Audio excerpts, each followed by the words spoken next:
Today, we've got an incredible story to share with you. I sit down with one of our students, Jaden, who just took a major life curveball and turned it into a multi-million dollar real estate opportunity. Watch this clip.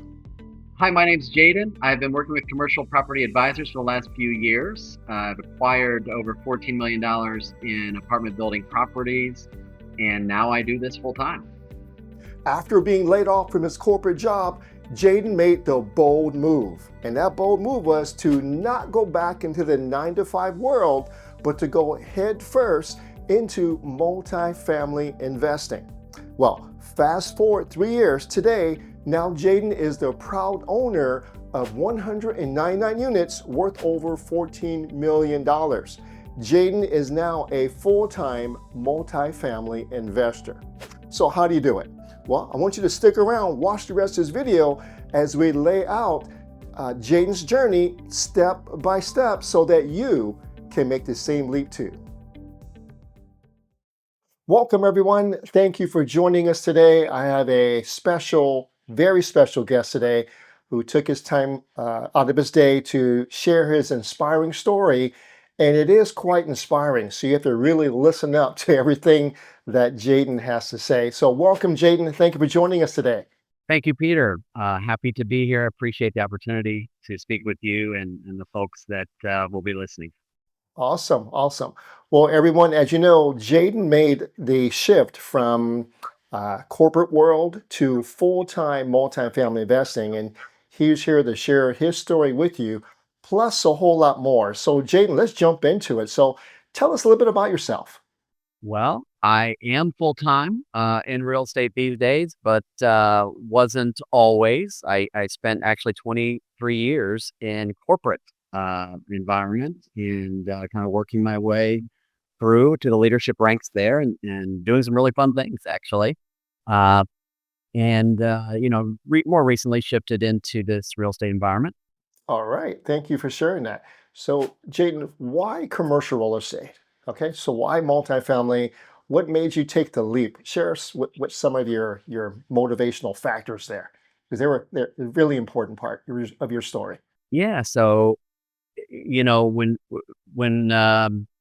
you spend 23 years in the corporate world, it's a good opportunity if you're thoughtful along the way to build some sort of a retirement, nest egg. However, as you can see with recent performance in the market, the stock market isn't always going to win, and I actually saw people at different stages lose a third of their portfolio and different things like that. And so along the way, I started to think about, what would be a sustainable way to use whatever bit of savings I may have, or to maybe build up some additional on the side beyond what I was doing in corporate. And so when I started to think about that, I, pursued different possible avenues and started to get familiar with it.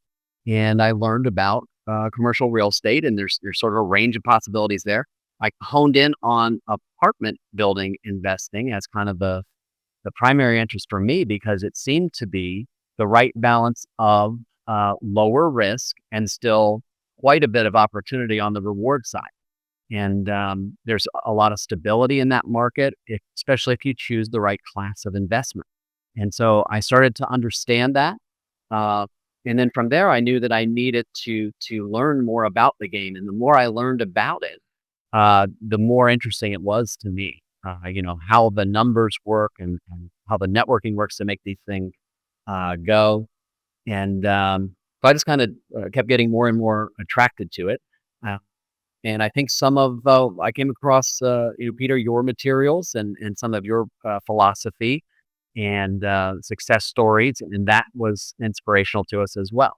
And so, that helped us ultimately come to terms with the fact that we thought this was the best among a series of options that might augment what we were doing. Making it full time is a whole different level, but that's kind of what attracted us. We also saw, there's different seasons that we've gone through over 3 decades of, being together and in our adult life and trying to plan for the future and have a life for our family. But also beyond that into retirement and grandchildren, that kind of thing. How do we, have the right income to live a long and productive life? And we see various ways to have businesses and things that might sustain that, but the way that real estate investing, particularly with apartments, can generate something that is sustainable and becomes increasingly more passive over time, and how there's sort of a growth to it that's not just based on how hard you're working and how much you're innovating to get there, but just in the inherent nature of the apartment real estate market, and how that behaves over time. We knew that this would be the right avenue to get to those longer term passive income and generational wealth goals. That's awesome. Have something to share? We'd like to hear about it. Please comment below and we'll respond, including me personally. Over the last, I would say, 3 years and a few months with us, you've purchased three properties: a 48, a 68, and an 83 unit. Let's talk about those deals a bit, right? And one of the things I'll mention is that Jaden, you're a very persistent person, right? People think they can jump in real estate and be successful right away. It took you quite a long time to find a first deal, right? And after you got your first deal, Okay. things kind of worked out, right? So let's talk about your first deal, and then your Sure. second and your third as quickly as you can. Yeah. So getting to the first deal is quite an undertaking. It is the moment where um, the assistance that your group provides, Peter, and just having the right inputs and tools and guidance um, is necessary to kind of getting over that first hurdle. And so we did that, but it took over a year really of pursuit before we closed our first deal. We actually went into contract twice on two other properties that we had to back away from after due diligence. There were things found that um, couldn't quite be negotiated amicably. And so we parted ways during our due diligence period on two deals, smaller ones. And then we found a 48 unit property that we came to terms with, and we're excited to get into contract and go through due diligence successfully, and had some really productive negotiations during that process where we did observe some things that would need to be addressed, and there were some credits at closing that we worked out. And so we closed that deal in probably a little over a year from the start of our sort of full-time focus in this area to the point at which we closed that. So the one we closed on next was an 83 unit deal that actually has another 8 units that are essentially just an unfinished space where there's like Yeah. framing, but when we look at it from a bank loan perspective, we would actually call it a 91 unit acquisition. We just have to go in and build out those additional 8. And so that one was special in the sense that it had the 8 units already framed. Also interesting in that there was quite a difference between what the seller's concept of what the property was worth and what the real world, valuation and what a bank would Loss. is. And so we went into that one with that kind of an awareness, and we're very upfront with the seller about, hey, you realize, there is this big difference between what a bank could support and where you're thinking on this property. And so we negotiated the price down quite a bit, approximately 20% reduction over their asking price. And then when we did inspections, we found a whole lot of other information that would need to be a significant negotiation as well. And so we negotiated it quite a bit. There were several stages of it, but the net of it was about 450,000 was negotiated as credit at closing on that deal, because significant work beyond just the 8 unit renovation aspect. Yeah. All right. And then we have the 68 unit, right? After that. Yeah, the 68 unit, um, that one, interestingly, was something that we went into contract before we went into contract on the 83 or 91 unit property that we closed, ahead of the 68. And that was because this one had a few interesting dilemmas that the bank was trying to work out so that they could allow us to proceed forward with an assumable loan. The assumable loan was very advantageous because, within the 3%, and, rates today are obviously much higher than that at the moment. And so we did feel it was worth enduring that extended process, but, you know, it was long and interesting. And, nonetheless, we closed, about 8% below asking on that one, and we negotiated significant credits because of various aspects that were found during due diligence and, things that the bank, wanted us to adhere to in order to get the assumed loan. That's great. That's great. So here we are, 199 units total in about 3 year span, close to $14 million in in purchase price value. Who knows what they're worth now? Probably a whole lot more. Got questions? Simply text the word Peter to 833-942-4516 and we'll help you. So Jaden, now that you do this full time, so what does your day look like? Well, that's an interesting question because when you're full time in real estate and you have invested in properties, um, you start to realize that there isn't any one day that's exactly the same as the other. There is some new adventure, ahead each week. Um, every deal is its own shape and size. When you acquire a property, there is, a season of sort of ramp up that you go through, or if you acquire something that is a bit of a renovation project, there's a whole project season that you go through with it. Um, and so there are different seasons where my emphasis and what my day looks like is biased in a certain angle, but every day is unique. Yeah. Let me ask you this. So you and I meet about once a month to go over all your properties, and you're doing a phenomenal job.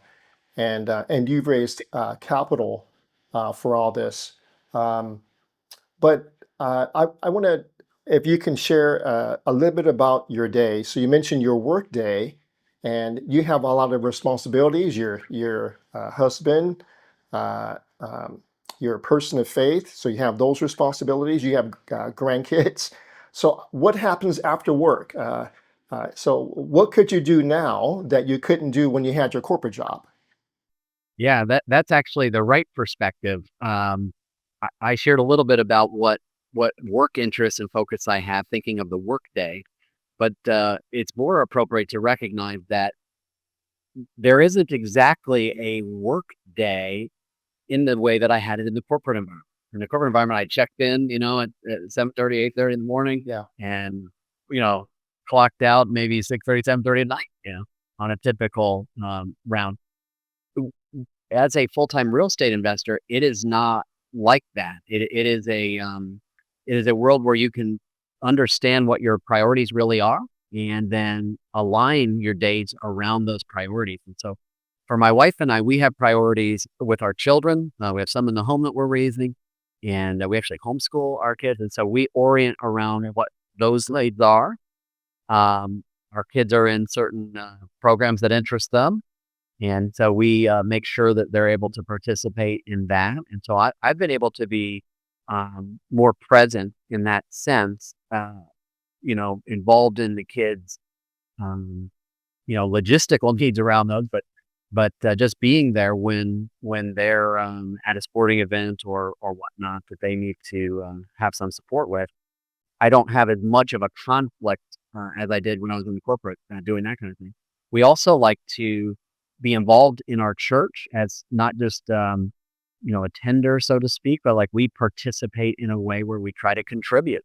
And once a month, sometimes twice, I'll actually take a half day and just go help with, we have like a food center, a food bank that feeds 200 families in need every week. And I can take a half day once a month and do that. And it's not, you know, that would not be possible in my prior Yeah. um, Yeah. career mode. Yeah. That's awesome. This is what it's about. That's what it's Yeah. about. Putting in all this work and sacrifice and risk for this to pay off like this.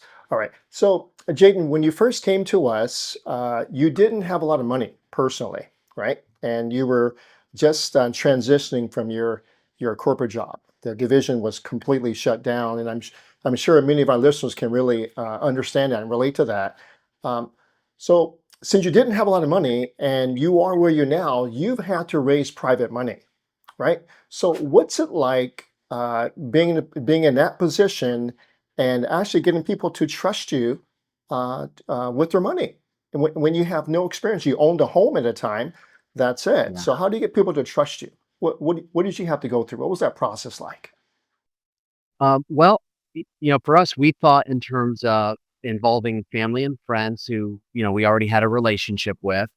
And, fortunately, we had built good reputation with some people over the course of time. A lot of that, was in the context of volunteer work and just volunteering and doing things with people and people seeing the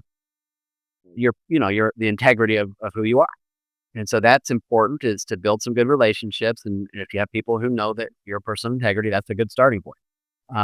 Beyond that, though, still nobody's going to hand you tens of thousands or maybe $100,000 or something to participate in something. And there's deals that need more money.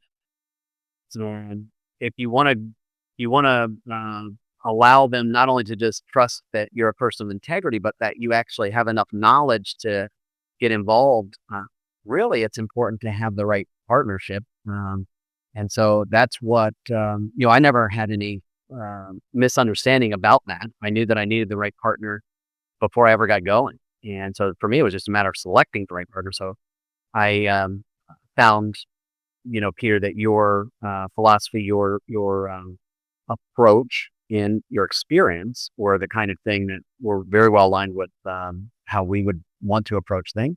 And in reaching out to you and getting more acquainted with your program, we further verified that, and then got involved and leveraging the tools, leveraging um, the education that you provided. I was able to build a uh, an understanding personally, so that I could converse on the subject, but also a way of presenting information to people. So literally like a written presentation that I could present to folks and they could understand the deal in simple, Hmm. terms. Because the people that I went to first really hadn't done a lot of real estate. That's a whole new domain for them. And they really probably hadn't done a lot of investing at the scale that I was proposing. Um, and so we learned, how to talk to people about the opportunity and different ways that people from different situations could get involved. And so it was extremely helpful, really critical to us getting off the ground with this. Yeah. What Yeah. would you say to a person, Jaden, that a beginner like you, they believe that they have no money and can't do this business like you did? What Yeah. would you say to those people? Because you've done it. It is interesting to be at that point where you realize I don't have enough money to go do the thing. But the thing is, real estate investment, like if you're investing in an apartment building, very few people are going to have enough money to just go do this on their own. I mean, if you're independently wealthy, multimillionaire, maybe you can visualize it, but very few of the people who have gone down the path and bought an apartment building, some kind of multifamily property, they didn't start from that. They started by realizing that there's money out there that's sitting in a bank, and the bank wants to loan it out. So if you can figure out how to meet their criteria, well, that's a huge pool of the money. Um, but then you still have, the whatever portion's left over that you've got to bring to the table. But it's not uncommon, right? It's very common that people are coming together. For our first deal, 11 of my close family and friends came together, and we invested together for that smaller amount that was remaining to be funded after the bank funded the larger amount. There's also other creative ways that we had a couple deals that we've talked about, seller financing and that kind of thing. That there are creative ways to go about closing a deal where you may not have a significant portion of the funds yourself to bring to the table. I didn't know those ways before I, went through the education process that Peter and team provided.